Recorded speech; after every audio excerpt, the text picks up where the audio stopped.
Okay, students, let us discuss about Earth's magnetism and its a magnetic field. Already we have come across the definitions of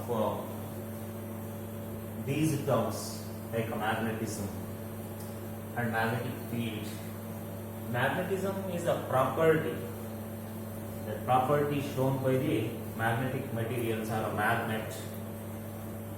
The magnetic materials, the materials which are eager to, which can be converted into magnets.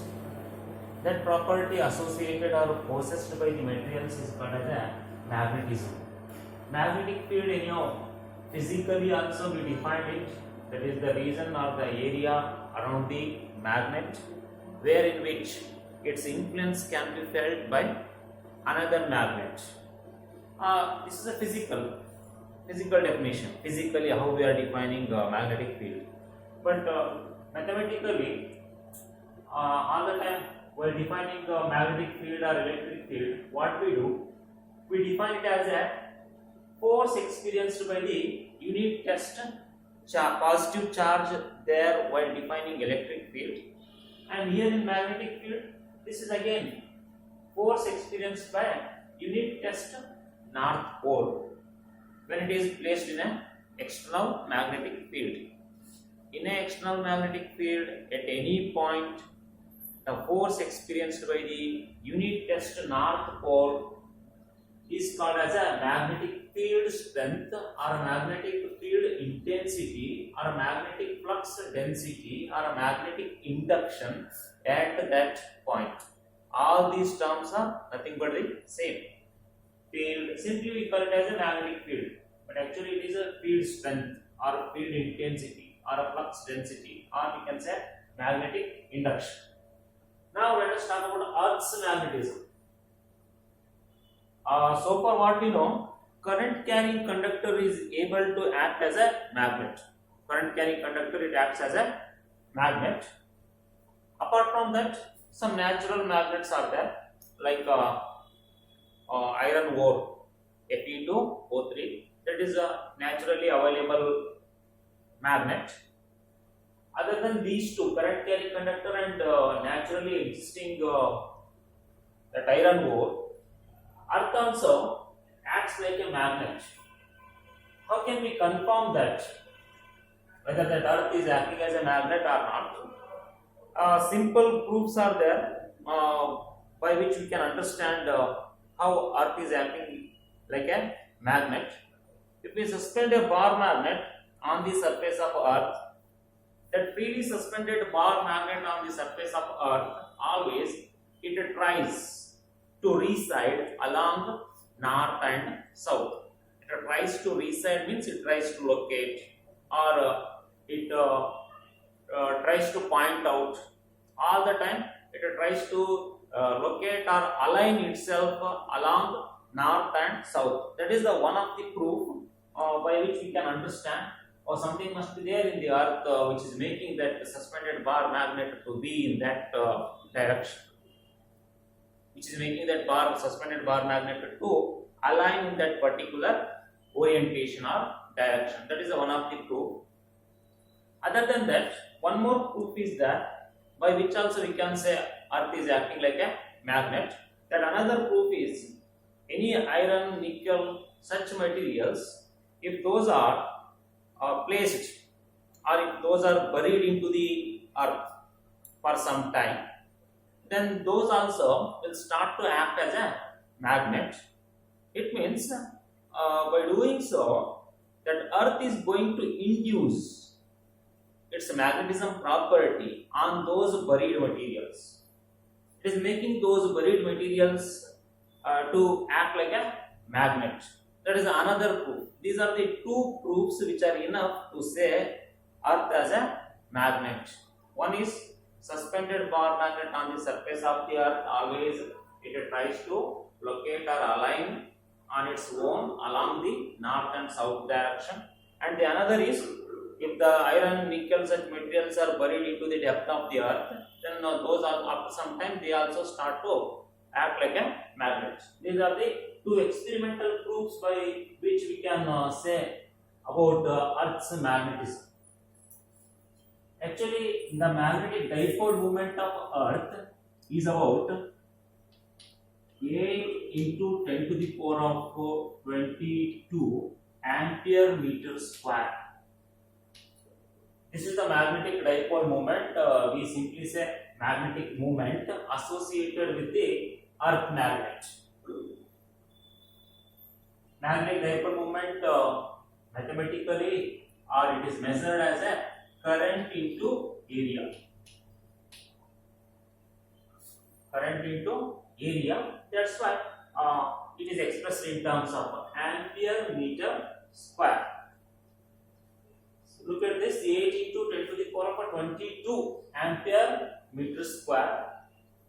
And while remembering such type of numerical data or some constants, we need to concentrate on the powers. All the time, we will be getting confused with these data. Whether is there positive power or negative power, something like confusion, something like confusions will be there in our mind, which have to be clarified. And for that, huge science is not required. You need to apply some common sense. Because already definition is known, that is current into area.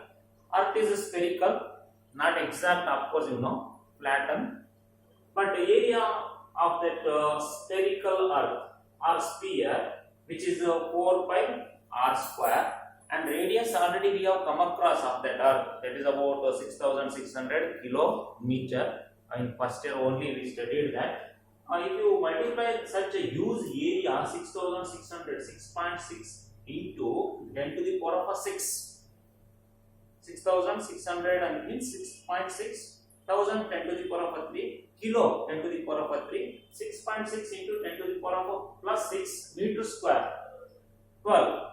By that, we can say that is a positive power, and that confusion can be made clear that along with that, we need to remember such data.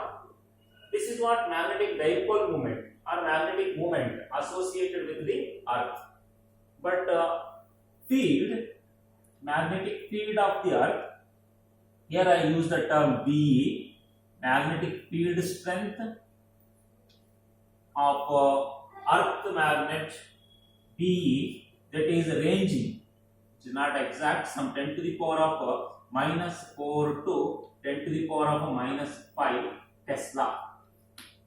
Name of the scientist, SI unit of a magnetic field strength. This is of the range. It varies from place to place. At equator it is a different, at the pole it is a different. But in this range it just goes on changing, 10 to the power of minus 4 Tesla to 10 to the power of minus 5 Tesla. Now the question is, what makes that Earth to act like a magnet? A suspended bar magnet, it tries to align or orient along north and south.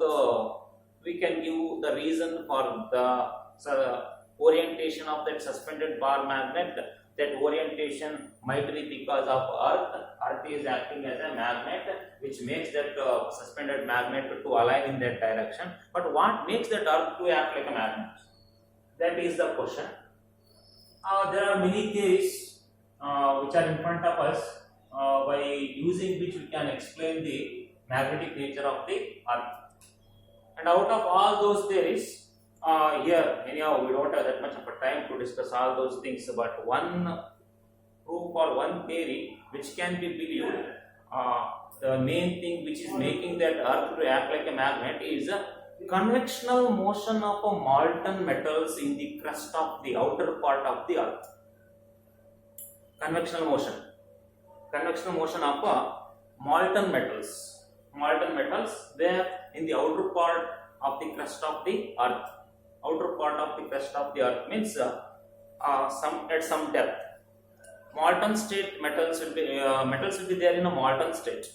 Molten state because there will be high temperature. At high temperature, particularly these two metals, which two? Iron and nickel. Iron and nickel. because of convectional motion of these two. Convectional motion means already we have come across in the heat and thermodynamics. There are three types of three modes of heat transfer are there: conduction, convection, and radiation. And convection is one of the mode of energy transfer. One of the mode of energy transfer in which molecules are actually transferred from one point to the another point to conduct the energy from one position to the another position. That is a convectional motion. They themselves undergo motion.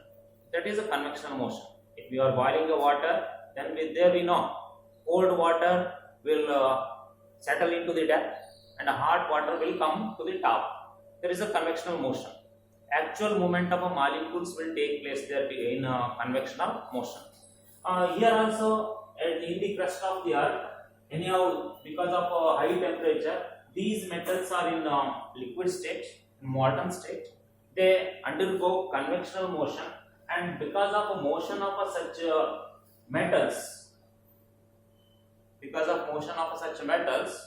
current is constituted, and that current, when you have a current, then that current is passing in these metal means that current carrying conductor. All metals are conductors. That current carrying conductor, it acts like a magnet. This is one of the theory which is believed because of which Earth might be acting like a magnet because of a convectional motion of these two metals in the crust of the Earth.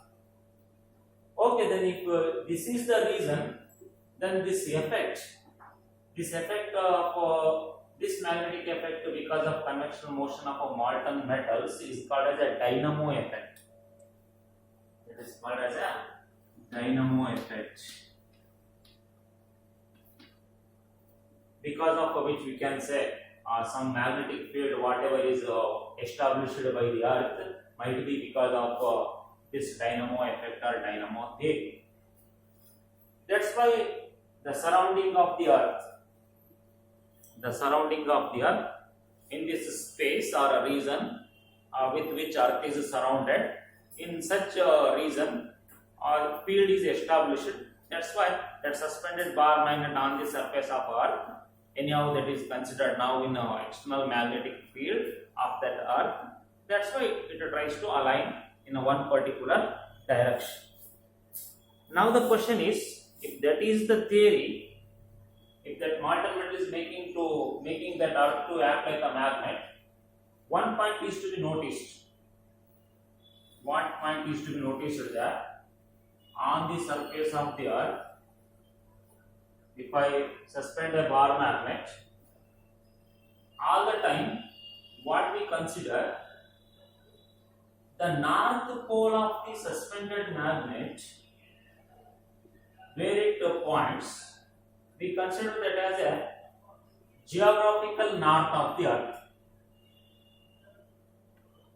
This is a suspended bar magnet.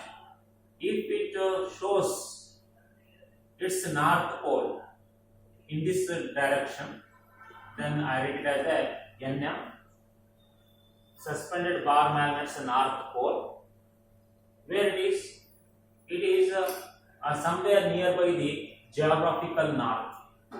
It is somewhere geographical north. This is a suspended bar magnet north pole.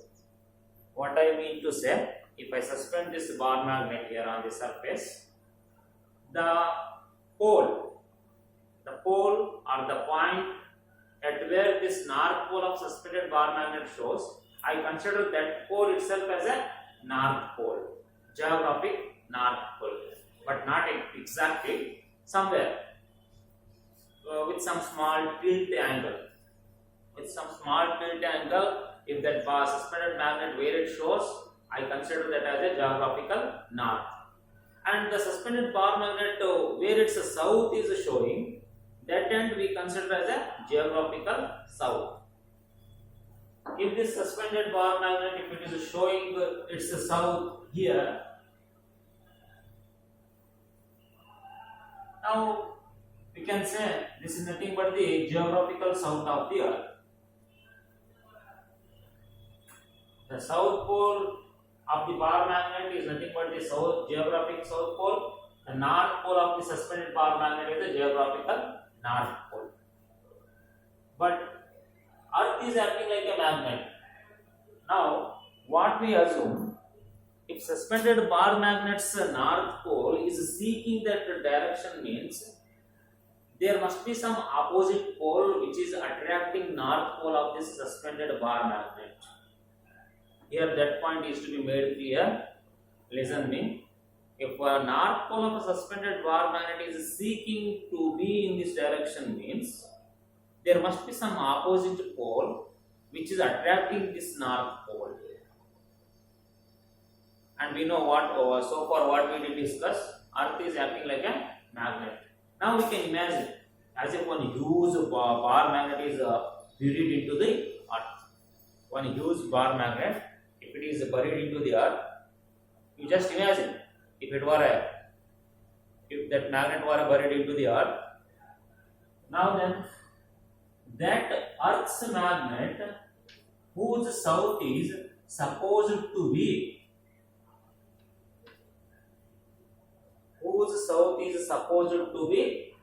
towards this geographical north. That's why what this earth's south pole is doing there, earth's magnet south pole I am talking, earth's magnet south pole is attracting north pole of the suspended bar magnet, because in the properties what we listed, like poles repel, unlike poles attract. If this suspended bar magnet north pole is seeking this end, means something opponent pole must be there which is attracting the north of this suspended bar magnet. It means there must be south pole of which magnet? Of earth's magnet. To assume so, here we can read like this: earth's magnet south pole is somewhere nearby the geographical north, and earth's magnet's north pole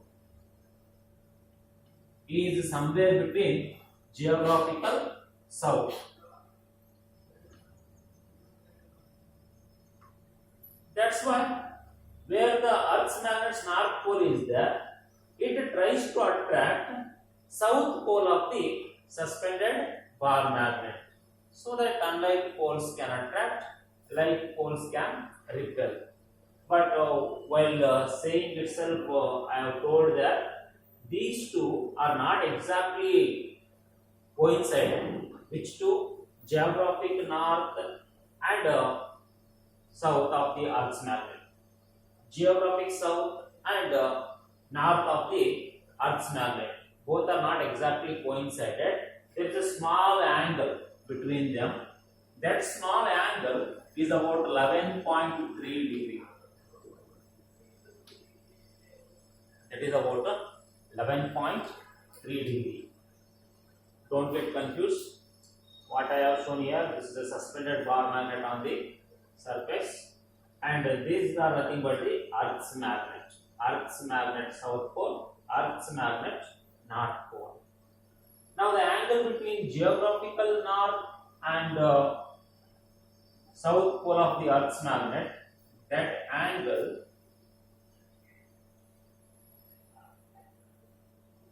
is about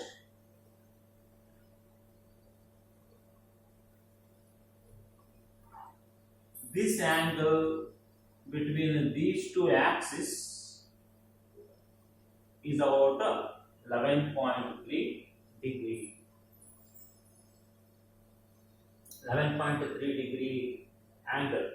That's why in the globe there you can see this globe is not fixed like this exactly in vertical with respect to the vertical axis.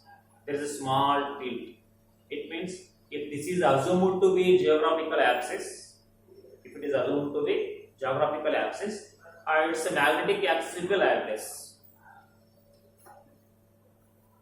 exactly perpendicular. this angle between a magnetic axis and geographical axis, that angle is about 11.3 degree. And these two straight lines which are passing through the geographical north and south poles and magnetic north and south poles are called as a geographic axis and magnetic axis. It means this axis, this straight line which is passing through the north and south poles of Earth's magnet is called as a magnetic axis of Earth. This is a magnetic axis of Earth.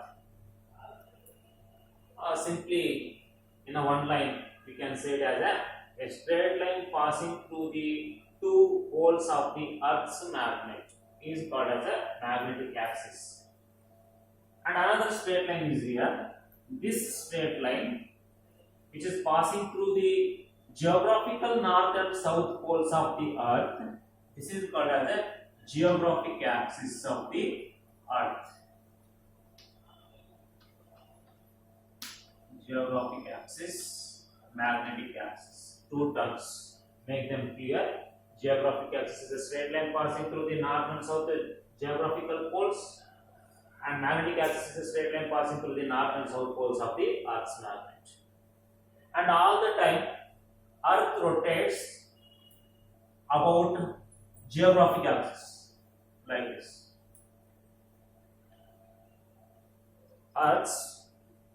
It rotates about geographic axis in anti-clockwise direction. Anti-clockwise. That's why we call it as an axis of rotation. In rigid body dynamics, last year, there we have come across the definition of axis of rotation, that is an imaginary straight line about which a body is supposed to rotate. This is an axis of rotation about which Earth is rotating. Here this Earth itself is a rigid body for us. System of n particles, axis of rotation about which Earth rotates in anti-clockwise direction. Geographic axis. Now, if you go through the geography, there you make clear that point. In the North Pole, geographic North Pole on the Earth, there is, I think, some Canada. At the south pole of geographic south pole of the Earth, there is Antarctica. Antarctica at south, and at north there is a Canada. Now we are studying Earth's magnetism and magnetic field, and to study that Earth's magnetic field, once it is acting like a magnet, means to study entire Earth's magnetic field, we should know some terms related with the Earth's magnetic field. Terms related with the Earth's magnetic field.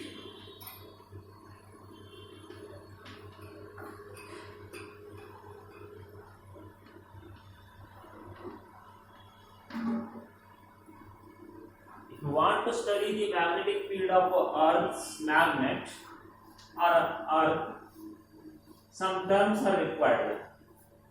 Which all the terms are required to study completely Earth's magnetic field? Already you have come across two terms there. One is a magnetic axis, another one is a geographic axis. Now, other terms means equators, magnetic equator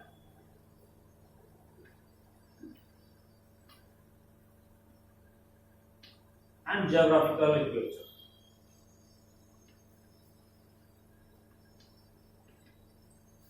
Magnetic equator and geographical equator.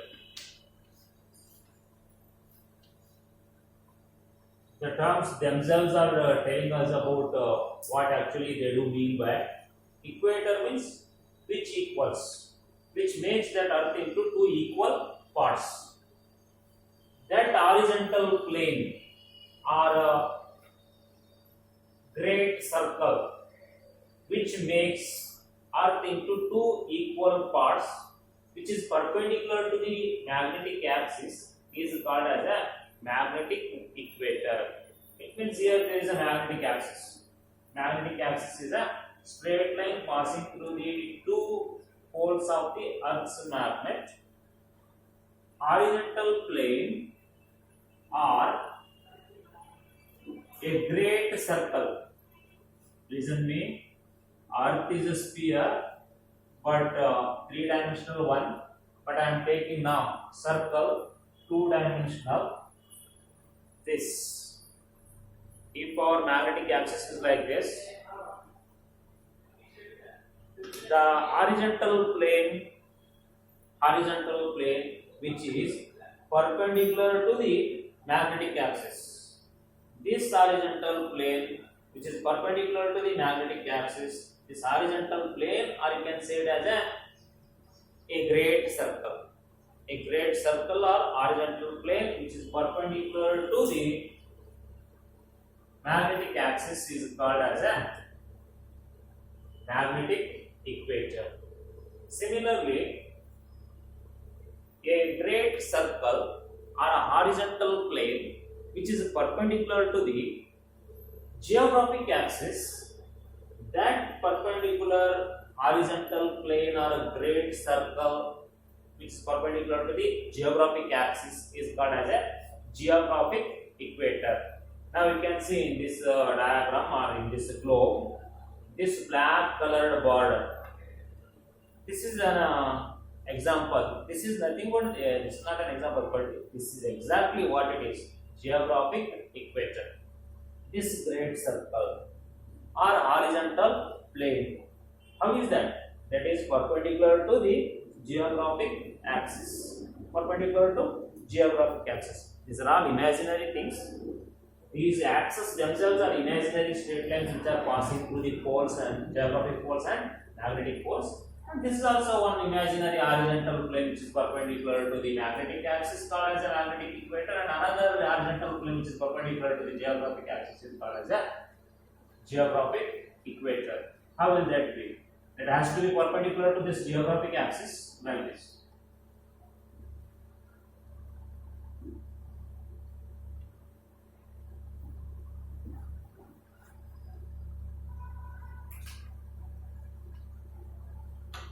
Which is perpendicular to this geographic axis. This equator is called as a geographic equator, and this equator, this horizontal plane or great circle is called as a magnetic equator. Okay, now if horizontal planes are called so magnetic equator and geographic equator, then vertical planes, horizontal planes are called as a magnetic equator and geographic equator, horizontal planes along x-axis.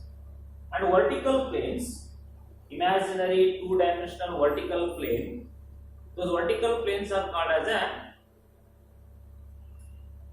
meridians, magnetic meridian and geographic meridian. Usually in regular classes I tell with that example of cutting a watermelon with a knife, but here I am forced to not to talk about like that. Anyhow, you can imagine, just try to cut that watermelon into whatever the shapes you want. If you cut that into horizontal slices, you will get equators. If you cut that like this vertically, you will have your knife itself, when it enters along the y-axis, that knife itself is a two-dimensional plane. We can imagine it as a meridian. While knife is moving like this in horizontal direction, you can imagine that your knife itself is a equator, because there we need a two-dimensional horizontal plane, imaginary plane. That knife itself, you can imagine it as a horizontal plane, equator. While you are cutting like this, that itself is a imaginary vertical plane. That knife itself will become what it is, meridian. It means, you can imagine like this, a vertical plane. I don't show you on this two-dimensional board. I can't show you three-dimensional picture. This vertical plane, if it is cut like this along the magnetic axis, this vertical plane, or you can imagine a paper, if you insert a paper sheet here like this exactly along the magnetic axis, that is called as a magnetic meridian. If you take another paper and if you keep that paper sheet like this horizontally, that two-dimensional horizontal plane, vertical plane along the geographic axis is called as a geographic meridian. I am talking about vertical planes. The vertical plane which is passing through the magnetic axis is called as a magnetic meridian. This is a magnetic meridian.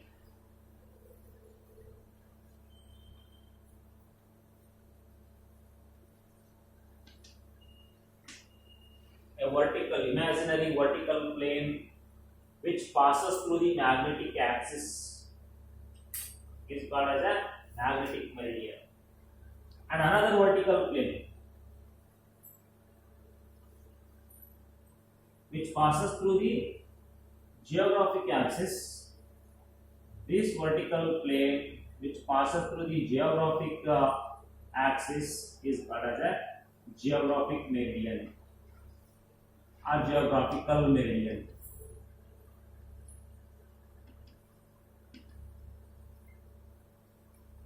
Horizontal planes are equators, vertical planes are meridians.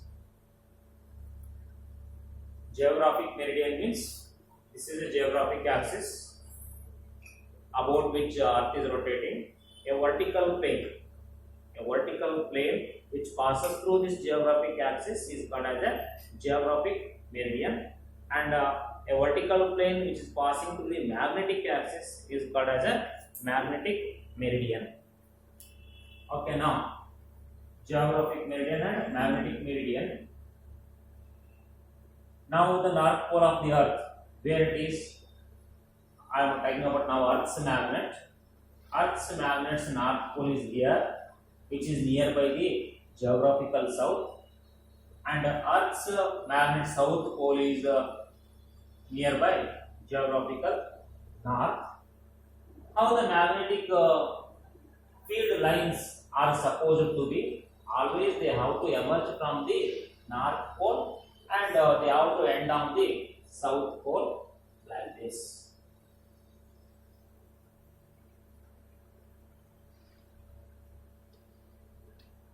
Direction from north to south. So this is the Earth's magnet's north pole, and this is the Earth's magnet's south pole, and field lines are supposed to move from north to south. Field line, magnetic field line direction. Why field lines are required? To study the magnetic field strength or to study the magnetic field intensity. These imaginary closed continuous loops will help us like this. The direction of magnetic field line from north to south.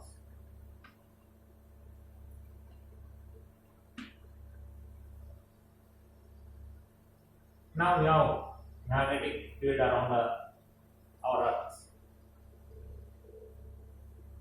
See the terms: poles, magnetic axis, geographic axis, magnetic equator, geographic equator, magnetic meridian, and geographic meridian. And some parameters are there which are called as the magnetic elements of Earth's magnetic field, or simply you can say it as elements of Earth's magnetic field. Elements of Earth's magnetic field.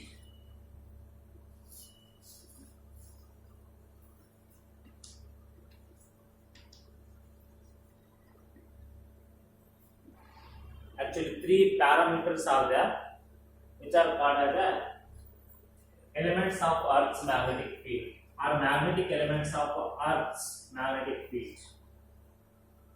Which three parameters are there? First one is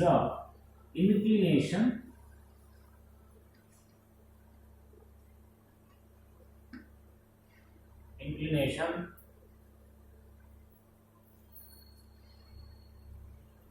which is also called as a dip.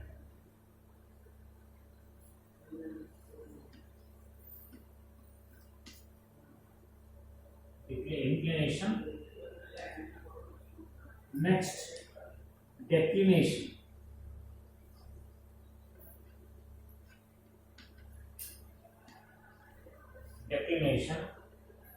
And the third one is horizontal component of Earth's magnetic field. Horizontal component of Earth's magnetic field. These are the three parameters which will help us to describe Earth's total magnetic field or Earth's net magnetic field, and these three parameters are called as a magnetic elements of Earth's magnetic field. What are elements of Earth's magnetic field if it is asked? The parameters which helps to find total or net magnetic field of Earth's magnet is called as a elements. Three parameters which helps to describe the Earth's net magnetic field are called as a magnetic elements of Earth's magnetic field. What are those three? Inclination, which is also called as a dip angle or dip, declination angle. Next, horizontal component of Earth's magnetic field. Three parameters which are known as the elements of Earth's magnetic field. Let me discuss one by one. Inclination, angle of a dip. Inclination or angle of a dip means, say, frequently most asking question in the point of examination for 3 marks. All the times definitions of these three parameters will be asked more often. Inclination or a dip. Inclination or a dip is an angle between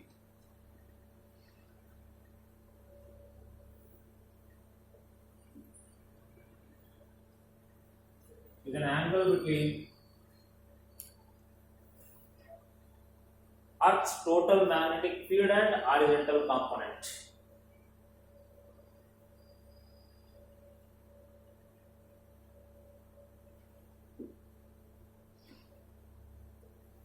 Earth's total magnetic field and horizontal component.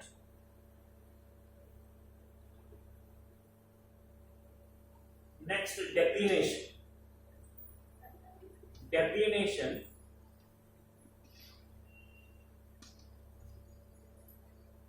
is an angle between two meridians.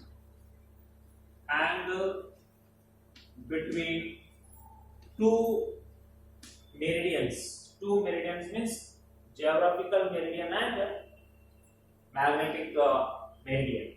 Angle between two geographical and magnetic meridians.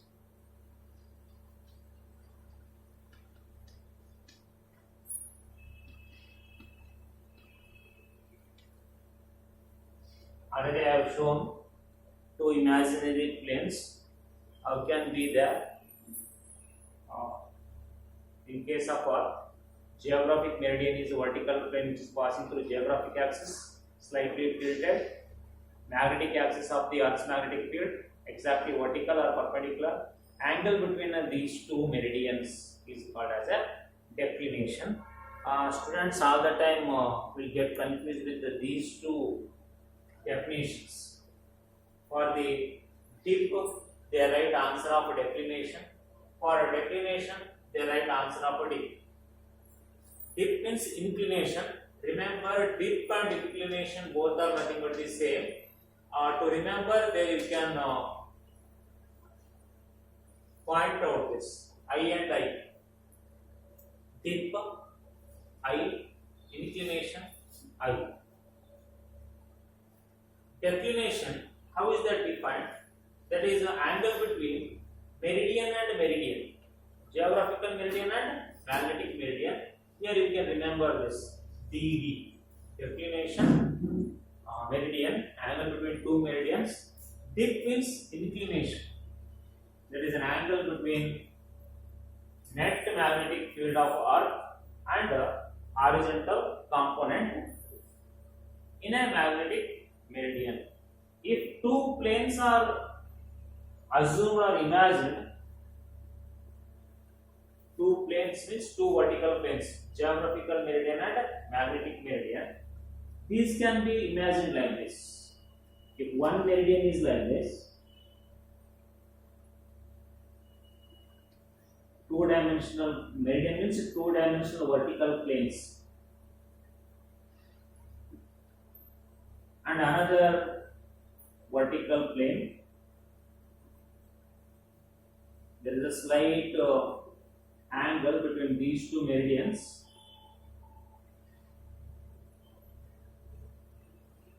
and that slight angle already is discussed here, which is about 11.3 degree.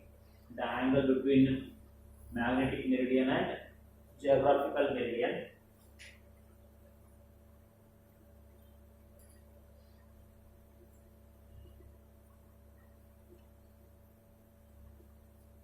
That angle between the two meridians,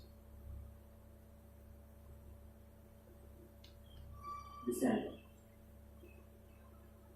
angle between, if it is a magnetic meridian,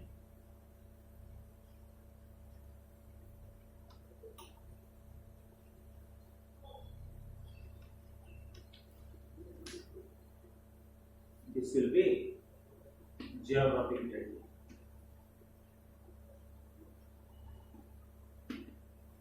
There you can have a small angle.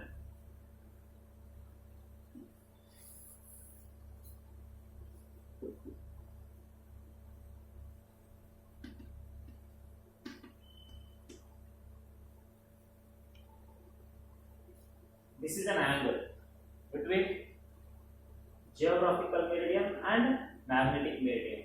See, to show you, I have drawn here two imaginary planes, but actually you can assume like this: one vertical plane, magnetic meridian; another vertical plane, geographic meridian.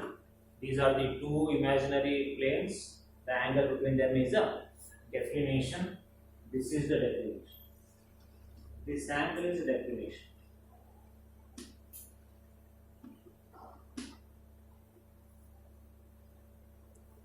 And always net magnetic field is a vector quantity, and the magnetic field has to be measured in magnetic meridian itself.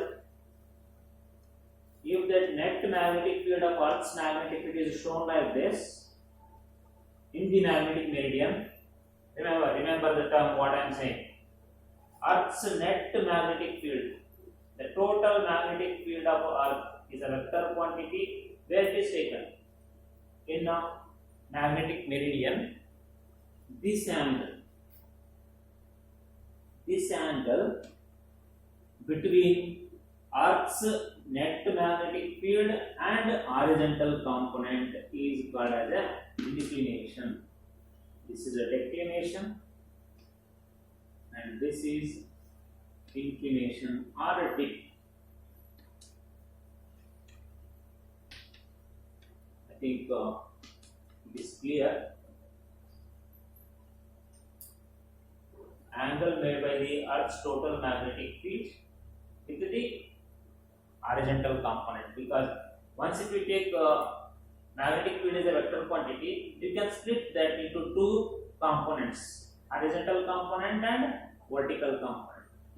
This is its vertical component, and this is its horizontal component.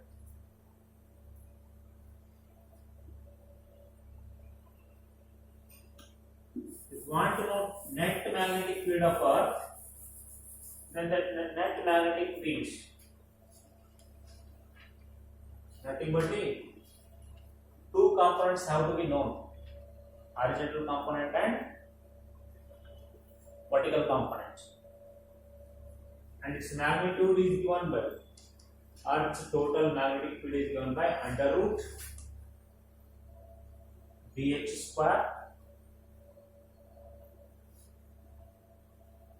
cos square theta dV square sin square theta. If the inclination is taken as a theta, if this is the theta, how that horizontal component is defined? Inclination is taken as a theta, some angle. Then its horizontal component is going to be BH is equal to BE cos theta. dV is equal to DE sin theta. Horizontal component of Earth's magnetic field is BH is equal to BE cos theta, and vertical component is dV equal to BE sin theta. Net magnitude is given by BH square cos square theta dV square sin square theta under root. Resolution of a vector, or otherwise I have to write whole thing to make it equal to remember, or simply we can take like this: horizontal component of Earth's magnetic field is BE cos theta, vertical component of that is DE sin theta. If the ratio is taken, then we will have dV sin theta by dH cos theta.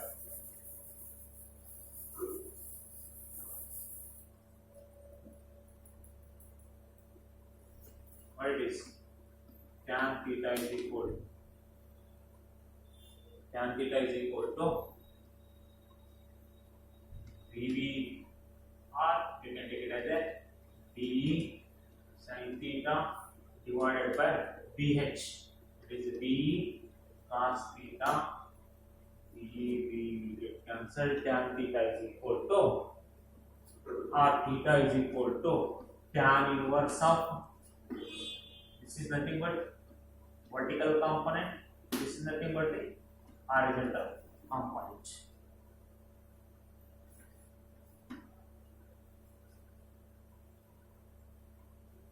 There to know or to remember these components and these parameters, if you make that suspended bar magnet to align on the surface at any place where you do want to find the resultant magnetic field, at that point where we need to know the resultant magnetic field, there if you allow that bar magnet to suspend, it always tries to align along the north and south. If it aligns like this by showing north and south, you can imagine this is nothing but the magnetic meridian.